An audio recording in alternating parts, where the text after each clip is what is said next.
If you would come forward and we'll get a picture here in front of the podium.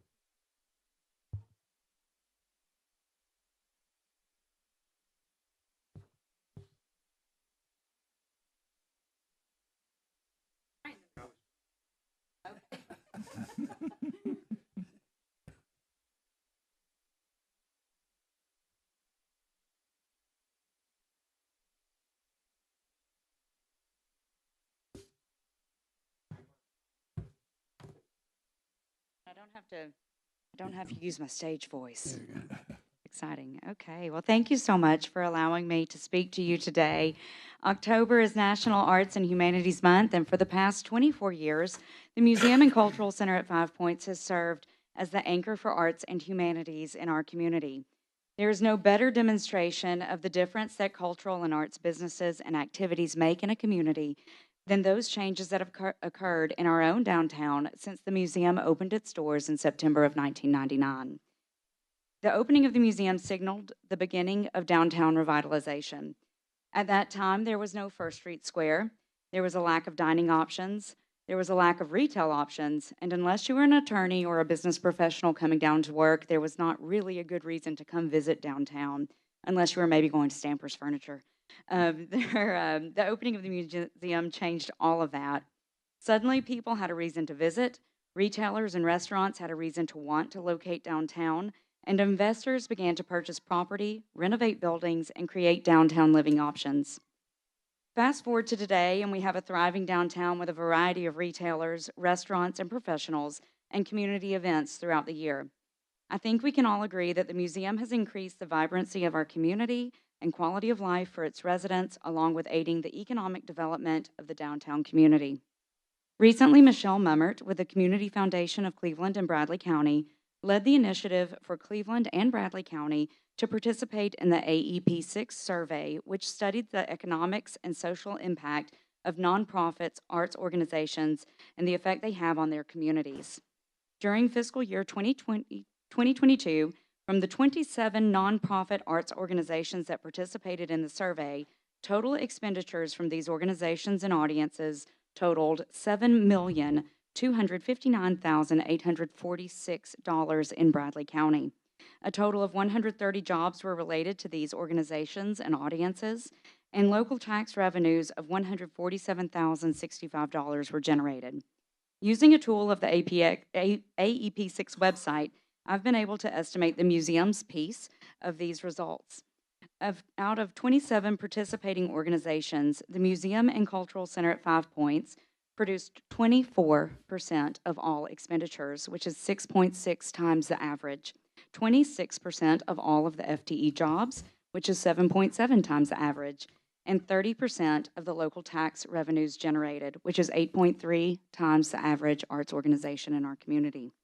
I'm so proud of these results, and to know that over the past year, while continuing to improve and create a museum that we can all be proud of, that we are helping to sustain a broader arts and cultural community as well. As a result of the generous support of our donors, you among them, we've been able to tackle all of our capital maintenance issues and pay off all of our debt. We are now able to put the vast majority of our earnings back into creating dynamic exhibits and programs that not only support the local artists, but also support tourism and our local economy. I would like to take a moment to point out just how special the Museum and Cultural Center at Five Points is for our community. While most communities have a downtown with 100-year-old buildings and beautiful churches and locally owned businesses, it is rare that a community of our size can claim a Smithsonian-affiliated museum in the middle of it. We share this prestigious affiliation with museums such as the National Civil Rights Museum in Memphis, the U.S. Space and Rocket Center in Huntsville, the Telus Science Center and the Booth Western Art Museums in Cartersville, Georgia, and the McClung Museum of Natural History and Culture in Knoxville. Additionally, we are the only regional history museum in the greater Chattanooga area. We are the only field trip location in our city that meets all K-12 state standards, and we will be reaching almost 600 students in the month of November with our education programs.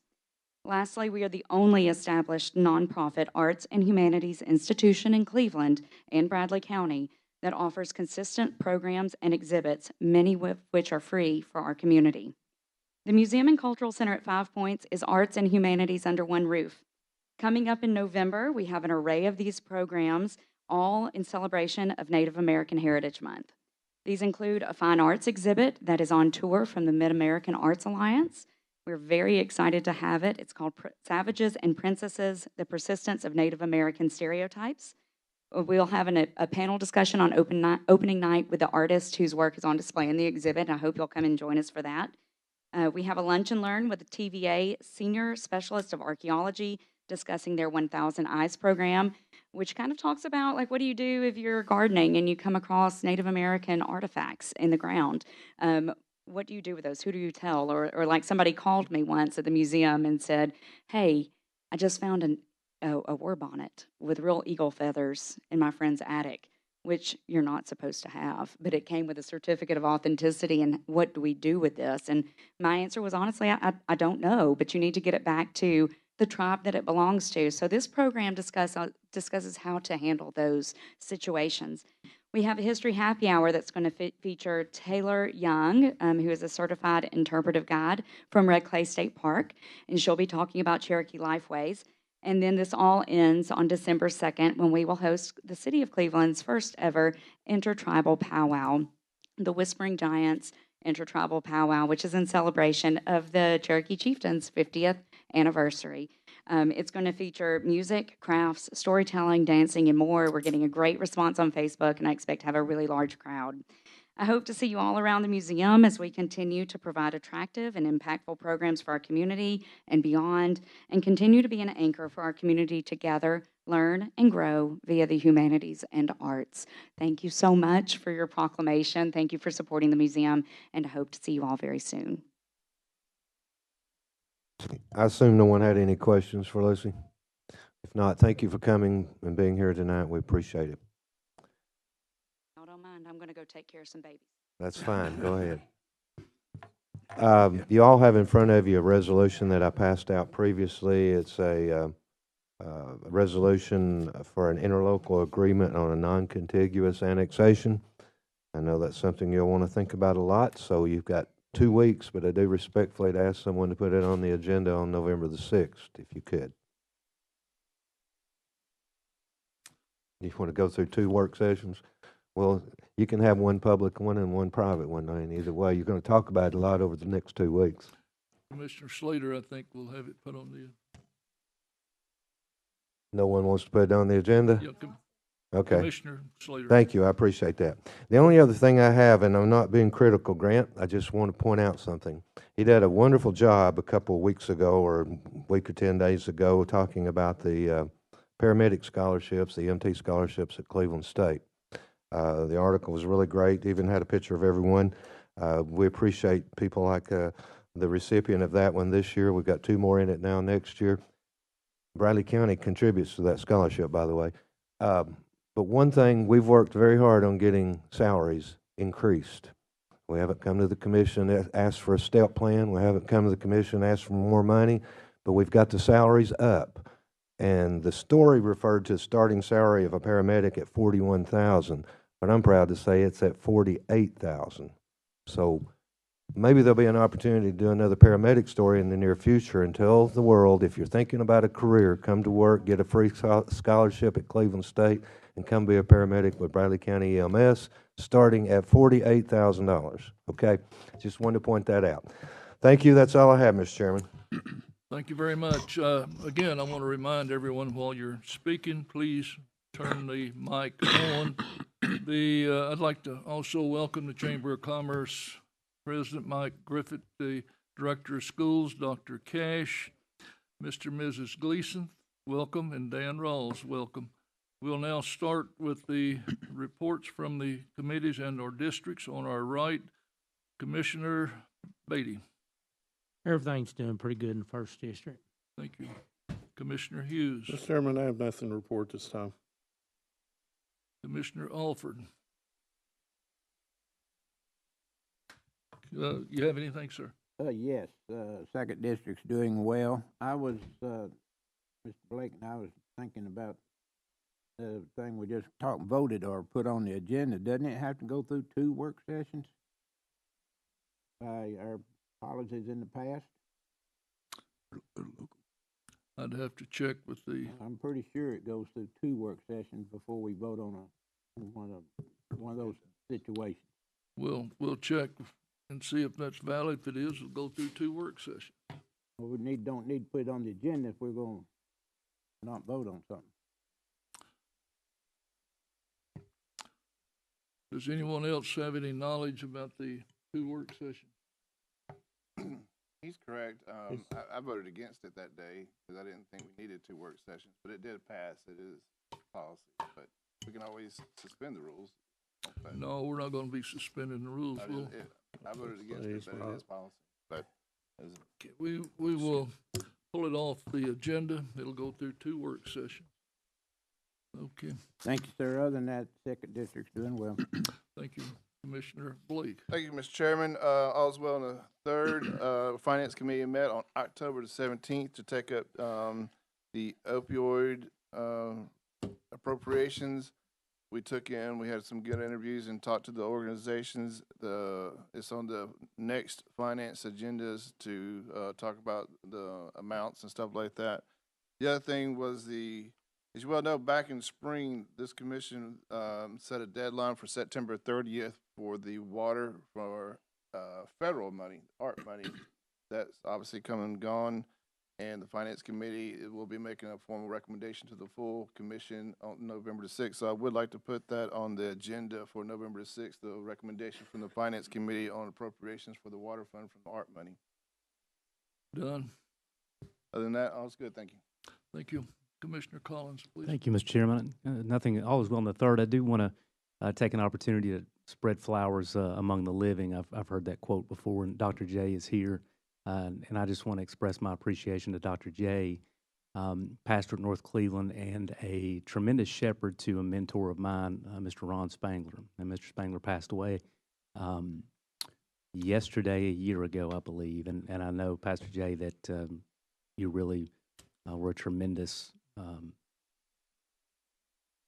friend to that family.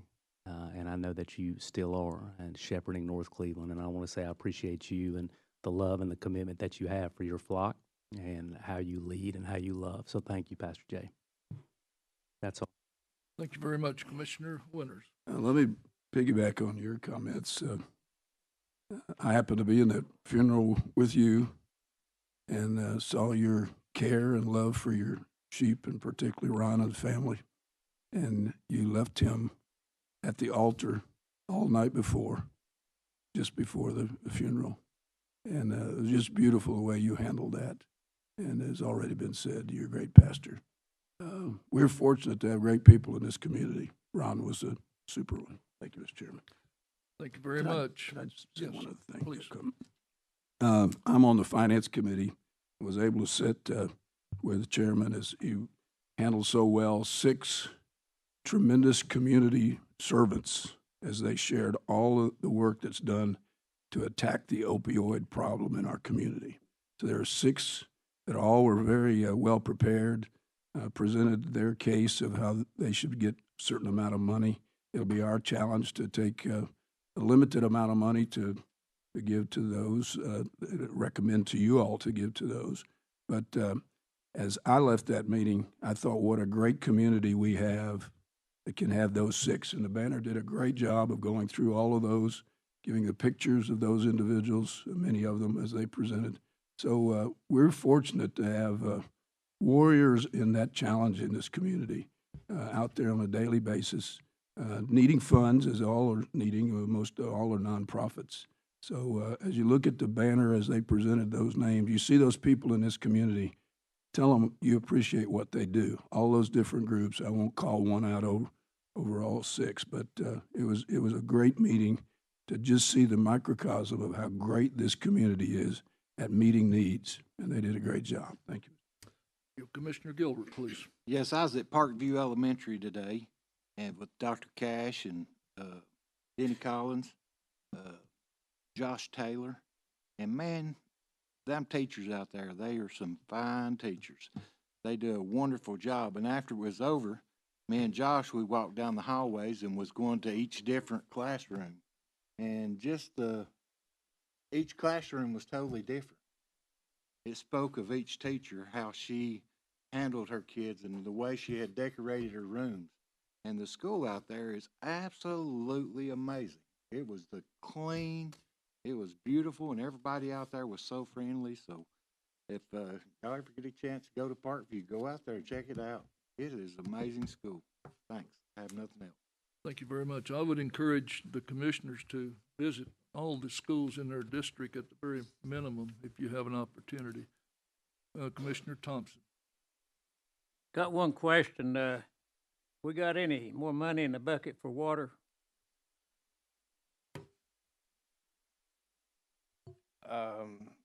We didn't use all of it. The mayor, I believe, is preparing a report for the next finance meeting on what was left. That answer? In short, yes, there is some, but the deadline is coming on. Deadline come gone. Where's the money at? The bank. But can you still spend it for water? Where are you going with this? I just want to know if you gave money for water. Like you said, Howard, you didn't spend all the money in the bucket, but you've passed the deadline that you all approved, and so the water is, based on your rules, has been totaled out, and the money will then go to other buckets that I'll bring you a revised ARP plan possibly on November the 6th. I don't know where you're going either, but that's... Well, where I'm going, they said people want some water.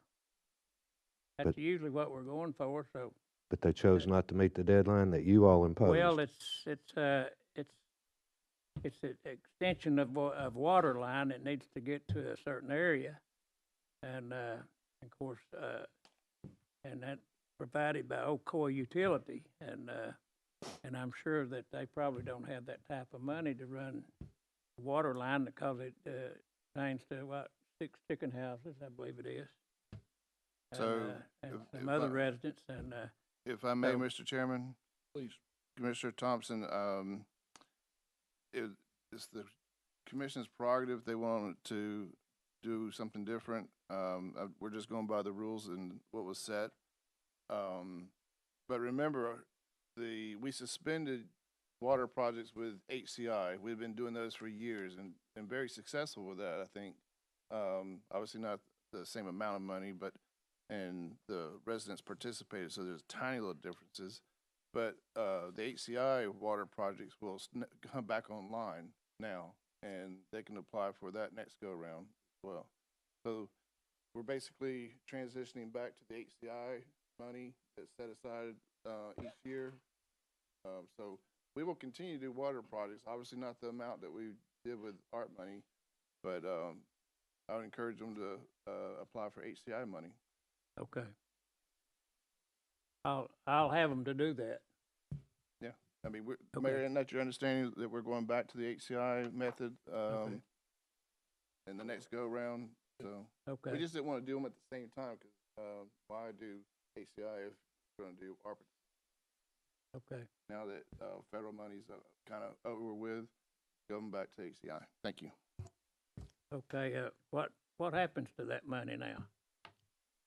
That's the $64,000 question. The buckets will, the ARP bucket, the plan, will be adjusted and brought back to you all for an update for the plan, now that we know the balance that's been spent out of that particular budget. Yeah. And it will be moved to potentially a couple of other buckets. But that'll come to you all to approve an updated plan, probably on the 6th. But that could go back to water. If, Could. as you famously say, with 8 votes, we can move the courthouse. So Well, I suppose if you got 8 votes, you can move it you back got to 8 water, votes, right? but I will tell you, I think there are other things that have come up. The fence around the jail is going to be something we'll look at with the proceeds or the difference between what was budgeted and what was spent with water. So there are other things I believe that are, in the queue, so to speak. But I understand where you're coming from. Thank you. Okay. I just need a little answer there. Thank you. Is that it? Okay. Okay. Commissioner Goins, please. Fifth District's doing well. Commissioner Slater, please. Thank you, Mr. Chairman. Congratulations to Bradley High School on their win against Cleveland High School Friday night. Yay. Sorry, Milan. Also, congratulations to Walker Valley Band in their superior rating this weekend in their band competition.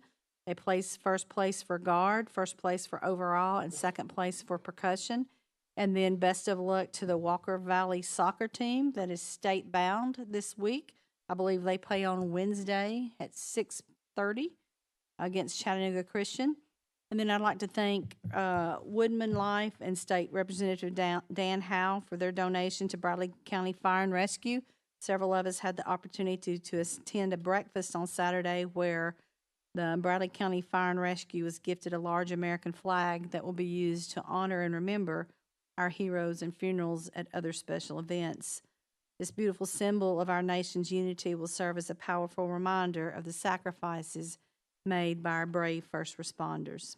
So it was a neat little breakfast that we were able to attend on Saturday morning. That's all I have, Mr. Chairman.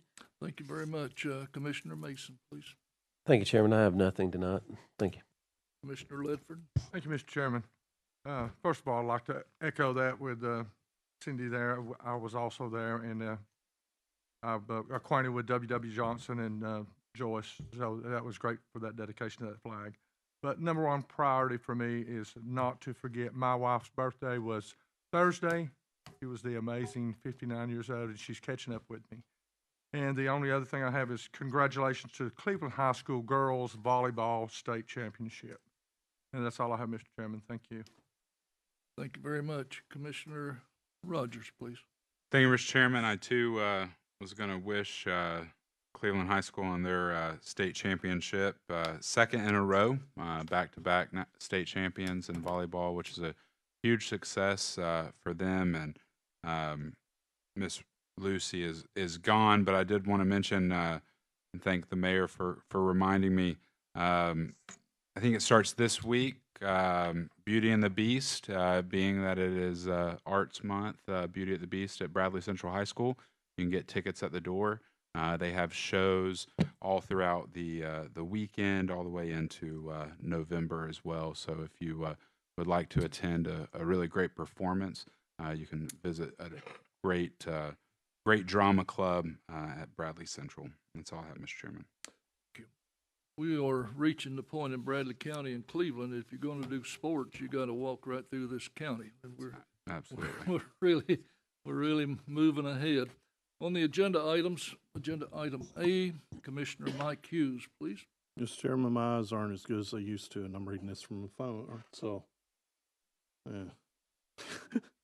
You've got the. Mr. Chairman, this is a rezoning to rezone from General Industrial I-1 District to Forestry Agricultural Residential District. Property located at 294 Leadmine Valley Road, Southwest, and identified by tax map 065 parcel 057.00. This can be seen on pages 2 and 3. It was recommended for approval by the Planning Commission. What was the vote? I believe it was all in favor of it. Thank you. That will be on there. Next is communication from the audience. Is there anyone in the audience that'd like to speak, please? That one we talked. Come on up, Dan. Chairman, Yes. before Mr. Dan starts talking, two things. I was looking through this city annex thing. Need to make a note. I would like to see if you look at these maps, you can't even read them. So if we could get something that you can read, I'd appreciate it. We've got several weeks to do it. Then I might check and see if we've got our sign posted that we're supposed to post when they want to zone something. Yep.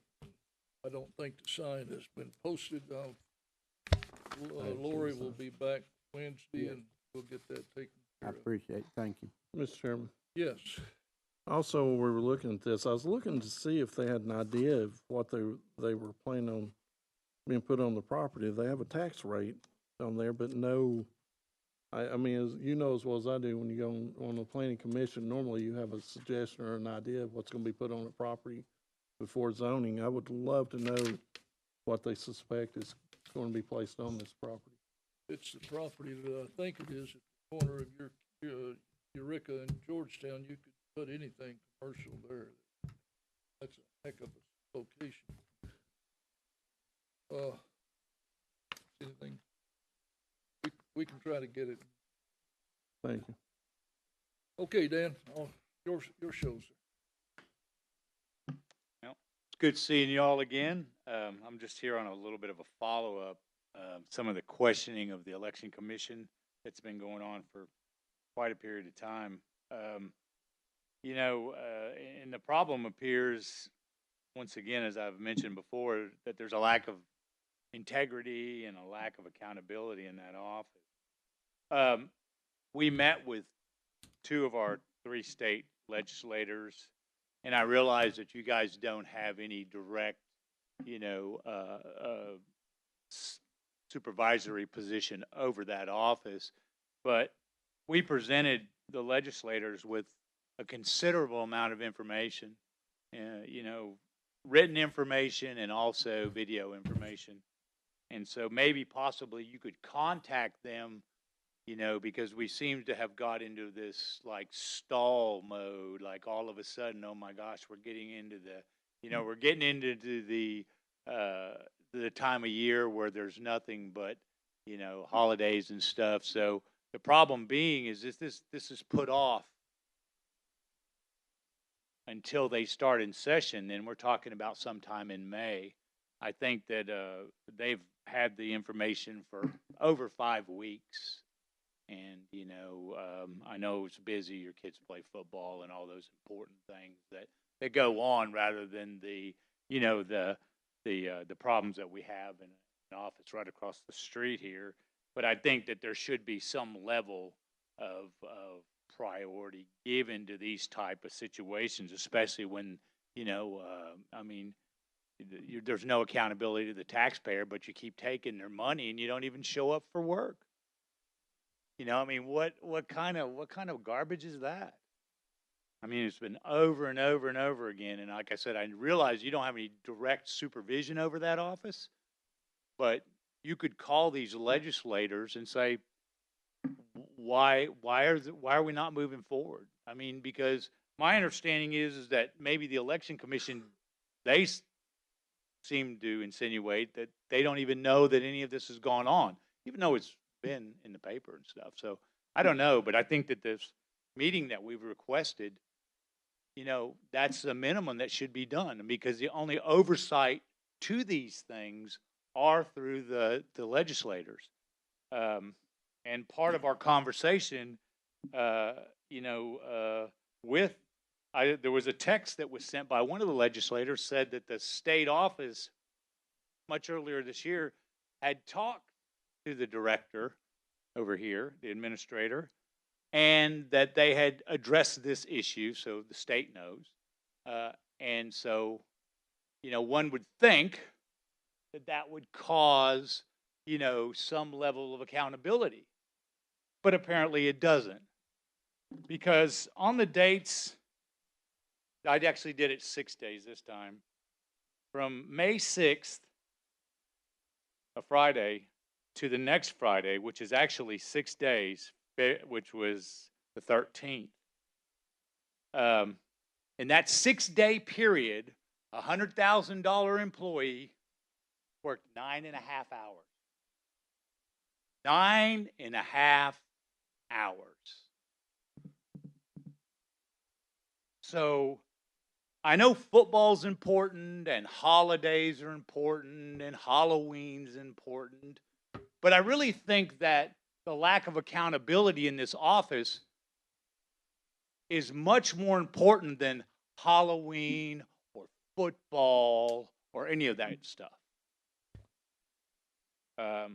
And I will provide anyone who wants to look at the video, as I've always said, I will provide you the documents, anybody that wants to see it. If you don't think that I'm being truthful, I'll gladly provide you the document. But you can rest assured I'm not up here if I don't got it. And I've got it. And I've got more. But what are we going to do? What are we going to do? We have gone forward with everything that we know how to do. But maybe calls from y'all will say, hey, look, we need to get this meeting set up. We need to get this together. because the only people that are accountable for that position is the election commission. And the election commission is held responsible by the representatives. You guys can't do anything. I can't do anything but this. But don't you think it's past time? Don't we think it's past time? I truly do. I mean, you know, I'm glad we win volleyball games and football games, rah-rah-ree, kick them in the knee, whatever. But you know what? We don't have any accountability in the government here. There's no accountability. And this has been going on and on and on and on, you know, with an unbelievable amount of redundancy. And this individual flips their nose at everyone. The state talked to you. So then you decide you only need to work 9.5 hours in 6 days.